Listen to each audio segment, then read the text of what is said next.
Hello সবাইকে, আসসালামু আলাইকুম। আমি পদ্মজা, পর্ব 31। সকাল থেকে বাতাস বইছে, কাছাকাছি কোথাও বৃষ্টি হয়ে গেছে এমন আমেজ সেই বাতাসে। একটু শীতল চারপাশ। গরু গাড়ি চড়ে পদ্মজা যাচ্ছে বাপের বাড়ি। পাশে আছে আমির এবং লাবণ্য। পদ্মজার পরনে সবুজ শাড়ি, ভারী সুতার কাজ, গা ভর্তি গহনা।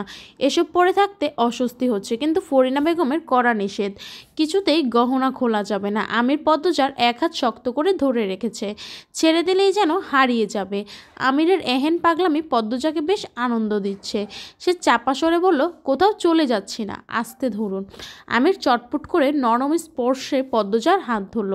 পদ্মজা বলল, মনে আছে তো কি বলেছিলাম? কি? সঙ্গে সঙ্গে পদ্মজা হাই হাই করে উঠল। অমনি ভুলে গেছেন? আমির শূন্যে তাকিয়ে মনে করার চেষ্টা করলো। সকালে ঘুম ভাঙার পর দেখলো পদ্মজা নতুন শাড়ি পরে দাঁড়িয়ে আছে। আমির মিষ্টি করে হেসে ডাকলো, এদিকে আসো। পদ্মজা ছোট করে পা ফেলে আমিরের পাশে দাঁড়ায়। আমির খপ করে পদ্মজার হাত ধরে বিছানায় বসিয়ে দিয়ে বলল, কখন উঠেছ? যেভাবে টান দিলেন ভয় পেয়েছি তো। এত ভীতু? কখনোই না। তা অবশ্য ঠিক। উঠুন, আম্মা আপনাকে ডেকে নিয়ে যেতে বলছে। কেন? জরুরি দরকার নাকি? আমি জানি না, উঠুন আপনি। এই, তুমি তো কম লজ্জা পাচ্ছ। পদ্মজার মুখ লাল হয়ে ওঠে। সে বিছানা থেকে দূরে সরে দাঁড়ায়, মাথা নত করে বলল, আপনি লজ্জা দিতে খুব ভালোবাসেন। আমির হাসতে হাসতে বিছানা থেকে নামলো, বলল, তোমার চেয়ে কম ভালোবাসি। আচ্ছা, তুমি কবে আমায় ভালোবাসবে বলো তো? পদ্মজা পূর্ণ দৃষ্টিতে আমিরকে দেখলো। আমির আবার হাসলো, তারপর পদ্মজার দিকে এগিয়ে এসে বলল, যেদিন মনে হবে তুমিও আমাকে ভালোবাসো বলবে, কিন্তু সেই দিন আমার জীবনের শ্রেষ্ঠ সময় হবে। পদ্মজা তখনও একদৃষ্টে তাকিয়ে আছে। আমির হাত নাড়িয়ে পদ্মজার পলক অস্থির করে বলল, কী ভাবছো? কিছু না। কিছু বলবে? আজ ওই বাড়ি যাবো আমরা, এটাই তো নিয়ম। আপনি একটু বেশরম। আমির চকিতে তাকালো। পদ্মজার ঠোঁট টিপে হেসে চোখ সরিয়ে নিল। আমির আমতা করে বলল, তাতে কি হয়েছে? কিছু না। কি বলতে চাও বলো তো? বড়দের সামনে আমাকে নিয়ে এত কথা বলবেন না, মানুষ কানাকানি করে, আপনাকে বেলাজা বেশরম বলে। আমার বউ নিয়ে আমি কি করব? আমার ব্যাপার। কিন্তু আমাকে অস্বস্তি দেয়, করুণ সুরে বলল পদ্মজা। আমির নিবল। আচ্ছা ঠিক আছে, নিয়ন্ত্রণের চেষ্টা করব। সত্যি? আমার আম্মার সামনে ভুলেও পদ্মজা করবেন না। ইশারা দিতেই চলে আসবে, তাহলে ডাকাডাকি করবো না। পদ্মজা হাসলো। আমির ঈষৎ হচ্চকিত বলল, হাসছো কেন? এমনি। মনে রাখবেন কিন্তু, তুমিও মনে রাখবে। সকালের দৃশ্য থেকে বেরিয়ে আসে আমির। পদ্মজাকে বলল, মনে আছে? তোমার অস্বস্তি হয় এমন কিছুই করব না। আমিরের কথায় পদ্মজা সন্তুষ্ট হয়। নিজেকে পরিপূর্ণ মনে হচ্ছে, উত্তেজনায় কাঁপছেও।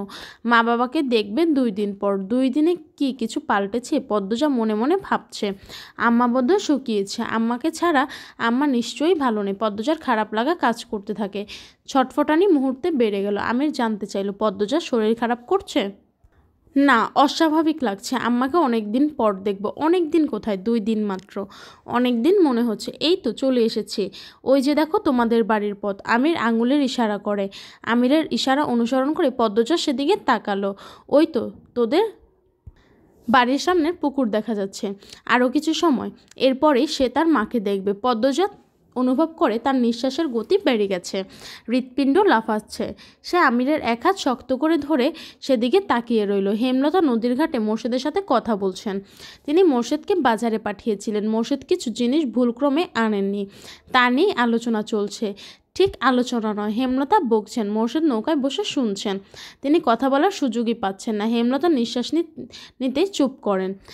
তখনই মোর্শেদ বলেন, অহনি যাইতাছি, সব লইয়া হের পর আইয়াম।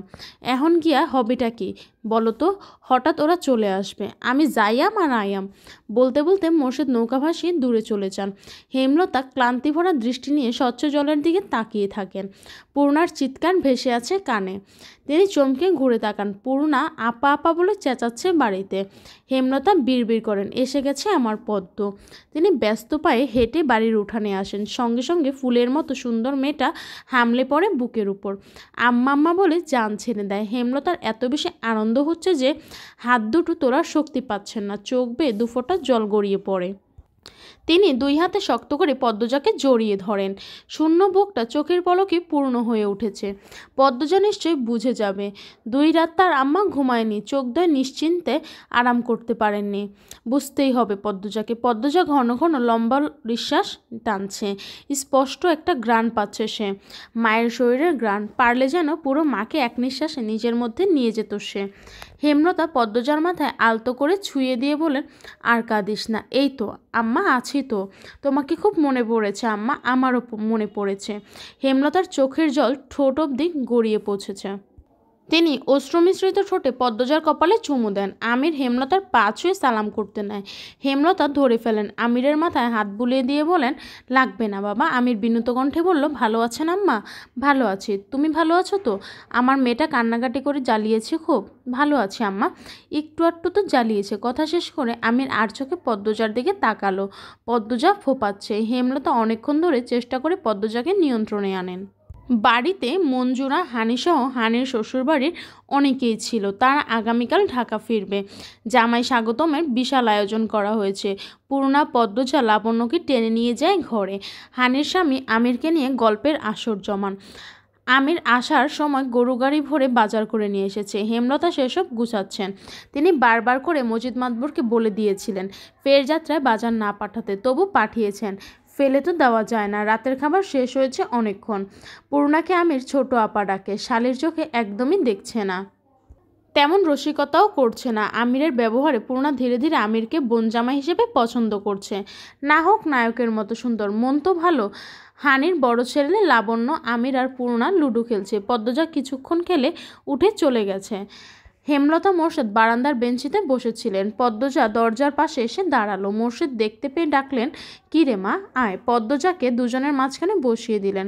তারপর প্রশ্ন করলেন, হোর বাড়ির মানুষরা ভালো তো? পদ্মজা নতজানু হয়ে জবাব দিল, সবাই ভালো, একটু একটু সমস্যা থাকবেই, মানিয়ে নিস, জয় করে নিস, সব কিছু অর্জন করে নিতে হয়, বললেন হেমলতা। পদ্মজা হেমলতার দিকে তাকিয়ে মৃদু করে হাসলো। হেমলতা আবার বলেন, তোর শ্বশুর শাশুড়ি একটু কঠিন তাই না? চিন্তা করিস না, যা বলবে তাই করবি, পছন্দ অপছন্দ জানাবি, সেই মতো কাজ করবি, দেখবি ঠিক মাথায় তুলে রেখেছে। আচ্ছা আম্মা, বলল পদ্মজা। সব শাশুড়ি ভালো হয় না তো। আমার শাশুড়িরা আজীবন তেল দিলাম, কোনো পরিবর্তন হয়েছে? হয়নি, বললেন হানি। তিনি ঘর থেকে সব শুনছিলেন, কথা না বলে পারলেন না। হেমলতা এক হাতে পদ্মজাকে জড়িয়ে ধরেন। তারপর হানির উদ্দেশ্যে বলেন, আমার পদ্মর কপাল এত খারাপ নিশ্চয়ই হবে না। পদ্মর অবস্থা আমার মতো হয়েছে। যদি শুনি, পদ্মকে তুলে নিয়ে যাব আমার কাছে, তুই মিলিয়ে নিস। আহ থামো তো আপা, আমির লাবণ্য শুনবে, কি ভাববে? হানি আর কিছু বললেন না। 4 জন মানুষ নিশ্চুপ বসে রইল অনেকক্ষণ। একসময় হেমলতা রান্নাঘরের দিকে যান। রান্নাঘর গুছানো হয়নি। মোর্শেদ নিজের ঘরের দিকে পা বাড়ান। সারাদিন অনেক ধকল গেছে, ক্লান্তিতে শরীর ভেঙে আসছে। হানি পদ্মজার পাশে বসেন। বললেন, শোন মা, শ্বশুরবাড়ির বেশি তেল দিতে গিয়ে নিজের জীবন নষ্ট করবি না। তোর মায়ের অনেক জ্ঞান অভিজ্ঞতা কিন্তু লতার শাশুড়ি নিয়ে সংসার করতে হয়নি, তাই সে জানে না। আমি জানি শাশুড়িরা কেমন কালসাপ হয়। এরা সেবা নিবে দিনরাত, বেলা শেষে ভুলে যাবে। নিজের কথা আগে ভাববি, শাশুড়ির ভুল বললে জবাব দিবি, সাথে সাথে নিজের জায়গাটা বুঝে নিবি। পড়াশোনা থামাবি না, পড়বি, আরামে থাকবে। আমরা বান্দি পাঠাইনি, সাক্ষাৎ পরি পাঠাইছি। শুনছি আমিরের টাকা পয়সা জমি জমা অনেক আছে, তাহলে তোর আর চিন্তা কিসের? জামাই হাতে রাখবে, তাহলে পুরো সংসার তোর হাতে। আমার কপালে এসব ঠেকেনি। বিয়ের পর থেকে শ্বশুরবাড়ির মানুষের মন রাখতে রাখতে কখন বুড়ি হয়ে গেছি বুঝিনি। বুঝছিস তো? পদ্মজা মাথা নাড়িয়ে সম্মতি জানালো। প্রসঙ্গ পাল্টাতে বলল, মেজো আপা আসে নাই কেন? বিয়ে কবে আপার? ওর তো পরীক্ষা সামনে, পড়াশোনা শেষ করুক, এরপর বিয়ে দিব। বিয়ে না ঠিক হওয়ার কথা ছিল, হয়নি? কবে? বললেন হানি। পদ্মজা হানির প্রশ্ন খুব বেশি অবাক হলো। কৌতূহলী হয়ে জানতে চাইল, আম্মা না কয়দিন আগে তোমাদের বাড়ি গেল বড় আপার বিয়ে ঠিক করতে? হানি হাঁ করে তাকিয়ে রইলেন পদ্মজার দিকে। তিনি কিছু বুঝছেন না। তার মেয়ের বিয়ে আবার কবে ঠিক হওয়ার কথা ছিল? পদ্মজা বিয়ে করে কি আবল তাবল বকছে? তিনি বললেন, কি বলিস? হানির সহজ সরল মুখখানার দিকে পদ্মজা একদৃষ্টে চেয়ে রইল। সে ভাবছে, আম্মা রাজধানীতে তাহলে কেন গিয়েছিল? মিথ্যা কেন বলেছে? সেদিন রাজধানীতে গিয়েছিল বলেই এত বড় অঘটন ঘটেছিল না? অঘটন ভাগ্যে লেখা ছিল, কিন্তু মিথ্যে কেন বলল আম্মা?